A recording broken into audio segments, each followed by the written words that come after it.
Yerobeam bin Nebat adalah raja pertama Israel Utara setelah kerajaan terpecah. Ia memerintah selama 22 tahun, tetapi dikenal karena dosanya. Karena takut rakyatnya kembali ke Yerusalem, ia membuat patung 2 anak lembu emas di Betel dan Dan menyesatkan Israel ke dalam penyembahan berhala. Allah menegurnya melalui nabi di Betel dan melalui nabi Ahia, namun ia tidak bertobat. Akhirnya keluarganya menerima hukuman dan namanya dikenang dalam Alkitab sebagai raja yang menjerumuskan Israel ke dalam dosa. Sumber utama cerita diambil dari 1 Raja-Raja pasal 11 sampai 14. Di jantung kerajaan Israel yang baru saja bersatu, di bawah pemerintahan Raja Salomo, lahirlah seorang anak laki-laki bernama Yerobeam. Ia bukan sekadar anak biasa. Garis keturunannya menanamkan dalam dirinya rasa tanggung jawab dan ambisi. Yerobeam adalah putra Nebat, seorang penduduk Efraim, suku yang terkenal dengan keberanian dan keteguhan hati. Suku Efraim, pusat kekuatan dan politik di utara, selalu merasakan panggilan untuk menonjol, untuk mengukir jejak dalam sejarah Israel. Yerobeam tumbuh di tengah masa kejayaan dan juga ketegangan. Salomo, raja bijaksana namun semakin jauh dari Allahnya, membangun istana megah dan bait suci yang memukau, namun di balik kemegahan itu, rakyat menanggung beban pajak dan kerja paksa yang berat. Yerobeam menyaksikan dengan mata kepalanya sendiri, para pekerja menanggung penderitaan. Ayahnya yang tua menceritakan kisah suku mereka yang dahulu pernah menjadi pemimpin, dan para nabi yang meramalkan hari-hari sulit bagi Israel jika raja melupakan jalan Tuhan. Sejak muda, Yerobeam memiliki kecerdasan dan ketegasan yang menonjol. Ia sering memperhatikan hal-hal yang diabaikan orang lain, ketidakadilan dalam pengumpulan pajak, keretakan moral para pejabat, dan bisikan ketidakpuasan rakyat. Setiap malam, ia duduk di bawah bintang-bintang, memikirkan nasib sukunya dan seluruh Israel. Dalam hati kecilnya, ia bertanya, apakah Israel akan tetap bersatu atau akan terpecah seperti yang dinubuatkan nabi-nabi? Ayahnya, Nebat, selalu menekankan prinsip sederhana namun kuat. Yerobeam, ingatlah siapa kita. Suku Efraim bukanlah suku kecil. Kita punya suara dan suatu hari Allah mungkin memanggilmu untuk memimpin, bukan untuk dirimu sendiri, tapi untuk seluruh umatnya. Kata-kata ini tertanam dalam jiwa Yerobeam, membentuk kombinasi rasa hormat, tanggung jawab, dan sedikit rasa penasaran yang bisa berkembang menjadi ambisi.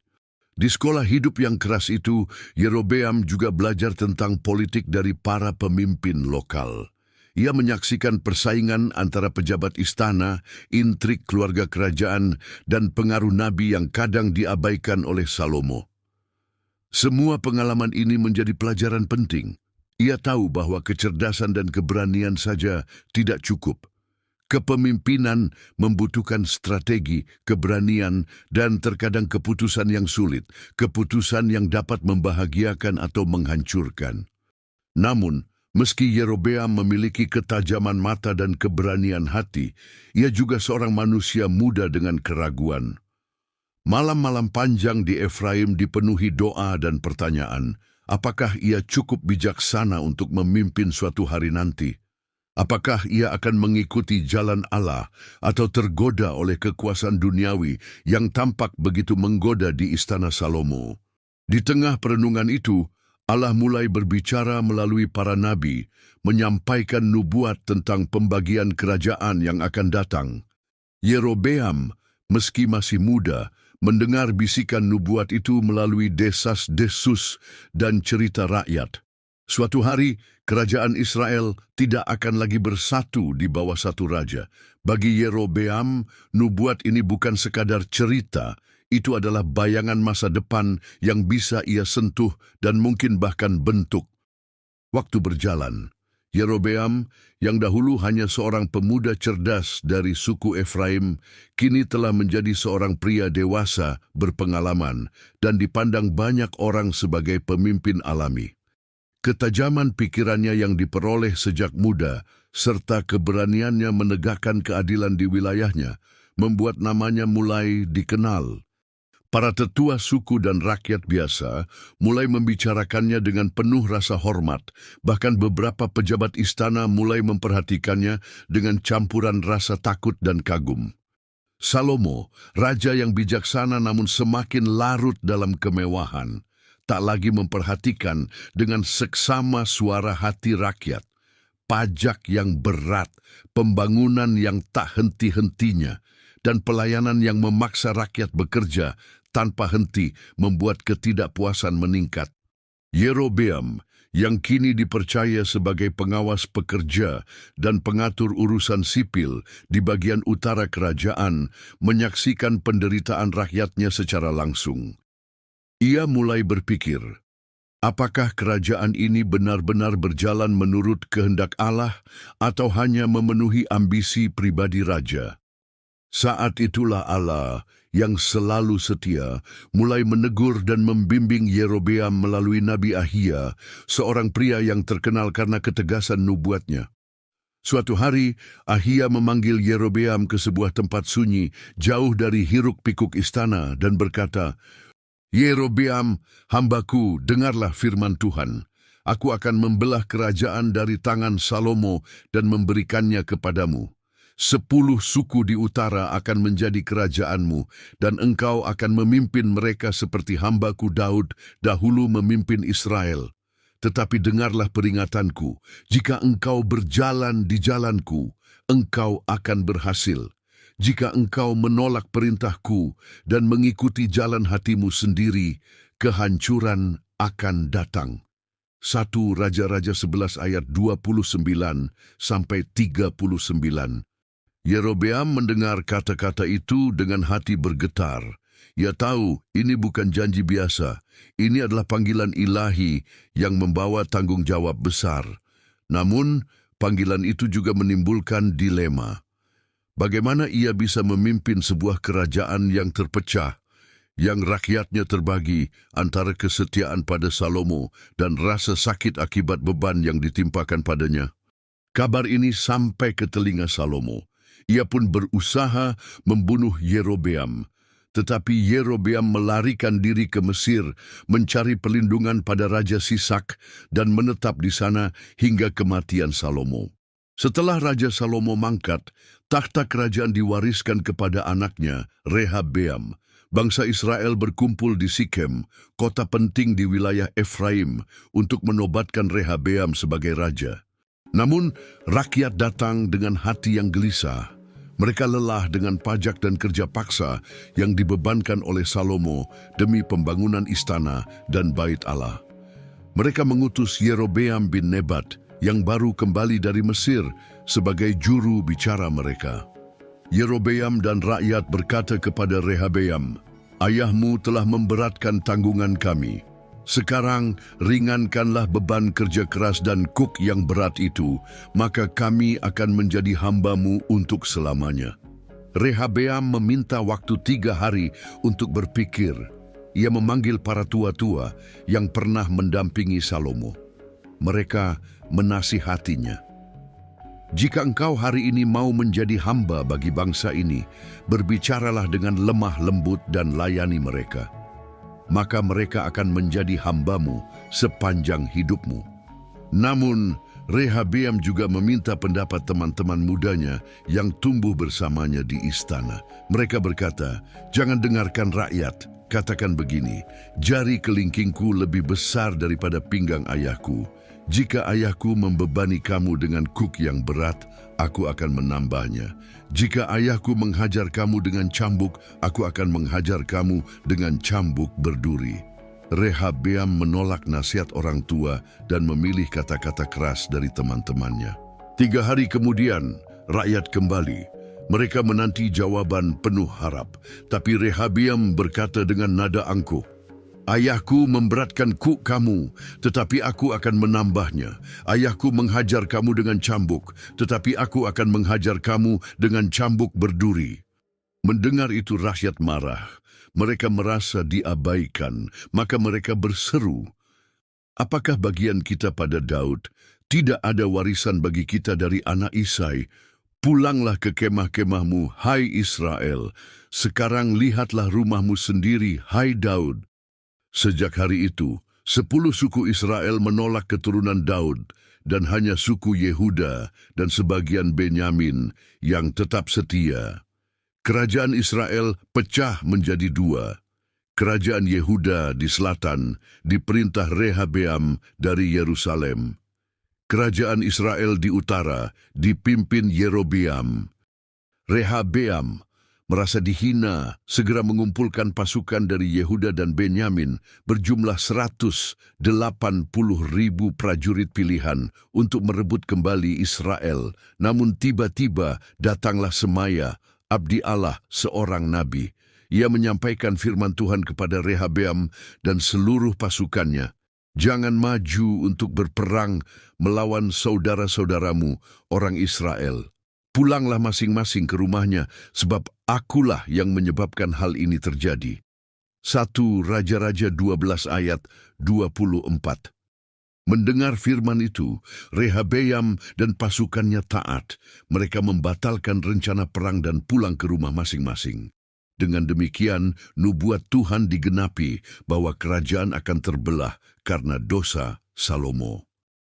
Setelah menjadi Raja Israel, Yerobeam memperkuat Sikem di pegunungan Efraim dan menetap di sana. Ia juga memperbaiki kota Penuel, kota benteng di tepi sungai Yordan, untuk memperkokoh pertahanan kerajaannya. Namun, Yerobeam mulai merasa takut. Ia berpikir dalam hatinya, jika rakyatku terus pergi mempersembahkan korban di rumah Tuhan di Yerusalem, hati mereka bisa kembali kepada Rehabeam, dan aku akan dibunuh. Karena ketakutan itu, Yerobeam mengambil jalan yang jahat. Ia membuat patung 2 anak lembu emas dan berkata kepada bangsa Israel, "Sudah cukup kamu pergi ke Yerusalem. Lihatlah, inilah Allahmu, hai Israel, yang telah menuntun engkau keluar dari tanah Mesir." Ia menaruh patung itu, satu di Betel, satu lagi di Dan. Selain itu, ia membangun kuil di bukit-bukit tinggi, mengangkat imam-imam bukan dari suku Lewi, dan menetapkan hari raya sendiri yang mirip dengan pesta di Yehuda. Demikianlah Yerobeam menjerumuskan Israel ke dalam dosa besar, yang kemudian menjadi jerat bagi generasi-generasi berikutnya. Di kerajaan Israel Utara, Yerobeam, raja pertama, duduk di takhta dengan ambisi yang membara. Ia telah membuat 2 anak lembu emas, menempatkannya di Betel dan Dan memerintahkan rakyat menyembahnya agar mereka tidak pergi lagi ke Yerusalem. Suatu hari, Yerobeam berdiri di mezbah anak lembu emas di Betel, siap mempersembahkan korban untuk meneguhkan pengaruhnya. Asap korban mengepul ke langit, dan rakyat yang berkumpul tampak kagum dan takut. Di tengah suasana itu, datang seorang abdi Allah dari Yehuda, seorang nabi muda yang dipanggil langsung oleh Tuhan. Nabi itu berjalan melalui jalan berbatu menuju Betel dengan jubah sederhana dan sandal debu di kakinya, membawa firman Allah untuk disampaikan. "Janganlah kau menyembah anak lembu emas itu, Yerobeam. Tuhan menegakkan hukuman atas mezbah ini, dan keturunanmu akan dihukum karena menyesatkan umatnya." Ketika nabi muda itu menyampaikan firman Allah, mezbah anak lembu emas tiba-tiba retak di tengahnya, abu korban tumpah ke tanah, dan rakyat yang menyaksikan terkejut. Yerobeam pun tercengang, wajahnya memerah, amarah, dan ketakutan bercampur. Dalam kepanikan, ia memerintahkan agar nabi itu ditangkap dan dihukum mati. Namun tangannya tiba-tiba kejang, kaku, dan tak bisa digerakkan. Lalu berbicaralah raja dan berkata kepada abdi Allah itu, "Mohonkanlah belas kasihan Tuhan, Allahmu, dan berdoalah untukku, supaya tanganku dapat kembali." Dan abdi Allah itu memohonkan belas kasihan Tuhan, maka tangan raja itu dapat kembali dan menjadi seperti semula. 1 Raja-Raja 13 ayat 6. Yerobeam berdiri kembali, menatap Nabi muda dengan kagum dan rasa takut, lalu mengajaknya, "Datanglah ke istana, engkau akan aman di sini, aku ingin mendengar firman-Mu lebih banyak lagi." Namun Nabi muda itu menolak dengan tegas, "Aku hanya datang untuk menyampaikan firman Tuhan, bukan untuk hidup di istana manusia. Aku harus pulang sesuai perintah Allah." Sesampainya di Betel, nabi muda itu juga bertemu seorang nabi tua yang tinggal di kota itu. Nabi tua itu tampak ramah, berjubah lusuh, dan menyapa dengan penuh keramahan. "Anakku, engkau datang jauh dari Yehuda. Mengapa kau berdiri di sini sendiri? Ayo ikuti aku, makan dan istirahatlah sebentar." Nabi muda dari Yehuda, meski ragu, percaya pada kata-kata nabi tua. Namun, nabi tua itu berbohong kepada nabi muda. Ia berkata bahwa Tuhan telah memerintahkannya untuk membiarkan nabi muda itu makan dan minum bersamanya. Nabi muda itu percaya, meski Tuhan sebelumnya telah memberinya perintah tegas, jangan makan dan minum di Betel, dan jangan kembali ke jalan yang sama pulang. Setelah makan dan minum bersama nabi tua itu, nabi muda dari Yehuda meninggalkan Betel untuk pulang. Namun, karena ia tidak taat kepada perintah Tuhan, Allah mengirim hukuman yang keras. Dalam perjalanan, seekor singa menghadangnya di jalan, dan nabi muda itu diterkam dan mati di tempat itu. Kejadian ini menakutkan semua yang melihatnya, dan singa itu berdiri menjaga tubuh nabi itu tanpa memakannya, sebagai tanda bahwa hukuman Allah bukan tanpa alasan. Rakyat dan Yerobeam menyaksikan peristiwa itu dengan ketakutan. Mezbah anak lembu emas tetap tegak, namun pecah di tengahnya sebagai simbol teguran Allah. Tangan Yerobeam yang sempat kejang dan kemudian pulih menjadi bukti nyata. Kuasa Tuhan tak tergoyahkan dan upaya manusia menentang kehendaknya akan berakhir dengan kehancuran. Cerita ini menegaskan beberapa kebenaran abadi. Kekuasaan manusia tidak boleh menentang kehendak Allah. Ketaatan kepada perintah Tuhan adalah hidup dan keselamatan. Dosa, ketidaktaatan, dan penyesatan dapat menjerat bahkan orang yang saleh sekalipun. Yerobeam, meski menyaksikan hukuman itu, tetap meneguhkan jalan penyembahan berhala di Israel Utara. Ia terus membangun kuil di bukit-bukit tinggi, mengangkat imam-imam yang bukan dari suku Lewi, dan menetapkan hari raya sendiri, menjerumuskan generasi Israel Utara ke dalam dosa besar.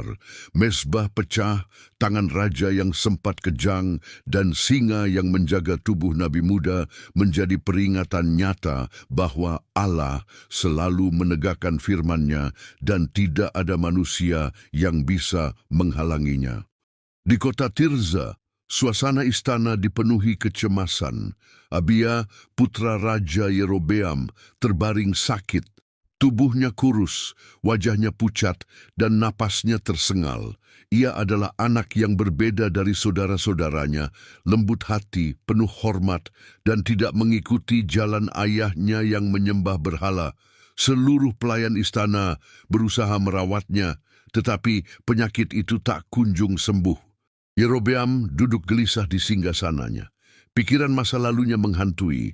Ia ingat betapa Nabi Ahia dulu datang dengan jubah baru, merobeknya menjadi 12 potong, lalu memberikan 10 potong kepadanya sebagai tanda Allah, mengangkatnya menjadi raja atas 10 suku Israel. Tetapi kini ia sadar ia telah melawan Tuhan dengan mendirikan patung lembu emas di Betel dan Dan. Hatinya penuh ketakutan. Maka ia memanggil istrinya. "Istriku," kata Yerobeam dengan suara berat, "anak kita Abia sakit. Pergilah engkau ke Silo kepada Nabi Ahia, hamba Tuhan yang dahulu menubuatkan bahwa aku akan menjadi raja. Ia pasti tahu apa yang akan terjadi dengan anak kita.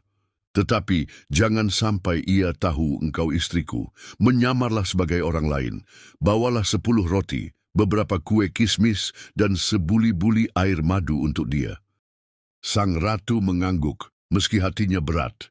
Ia tahu betapa jauh suaminya menyimpang dari jalan Allah, tetapi ia tidak berani membantah. Dengan pakaian sederhana, tanpa perhiasan kerajaan, ia berangkat dari Tirza menuju Silo. Perjalanan itu panjang, melewati padang dan desa-desa, hingga ia tiba di rumah Nabi yang sudah tua. Ahia sudah sangat lanjut usia, matanya rabun dan tidak mampu lagi melihat. Namun telinganya masih peka dan lebih dari itu, hatinya masih terhubung dengan suara Tuhan. Sebelum perempuan itu masuk, Tuhan sudah berbicara kepadanya. Sesungguhnya istri Yerobeam datang kepadamu menyamar. Ia akan menanyakan tentang anaknya yang sakit. Beginilah engkau harus berbicara kepadanya. Maka ketika langkah perempuan itu terdengar di depan pintu, Ahia berseru dengan lantang, "Masuklah istri Yerobeam, mengapa engkau berpura-pura sebagai orang lain? Aku menerima pesan yang keras untukmu." Suasana hening, wajah sang ratu pucat pasi, penyamarannya terbongkar seketika.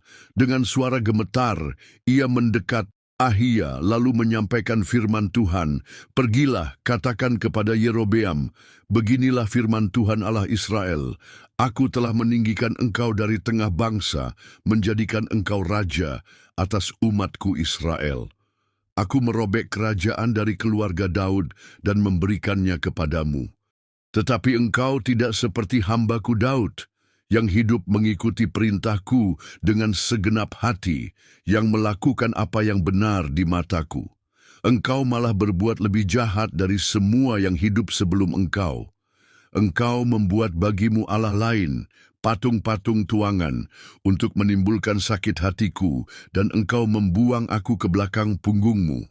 Sebab itu aku akan mendatangkan malapetaka atas keluarga Yerobeam. Setiap laki-laki dari keluargamu akan kuhabisi, baik yang merdeka maupun yang hamba. Aku akan menyapu bersih keluarga Yerobeam seperti orang menyapu kotoran sampai habis. Barang siapa mati di kota, anjing akan memakannya.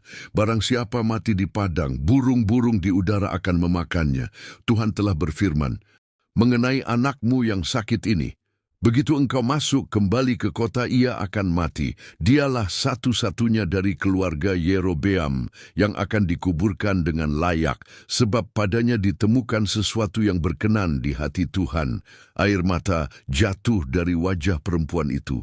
Ia menggenggam erat persembahan yang ia bawa, namun kini roti, kismis dan madu itu terasa tak berarti.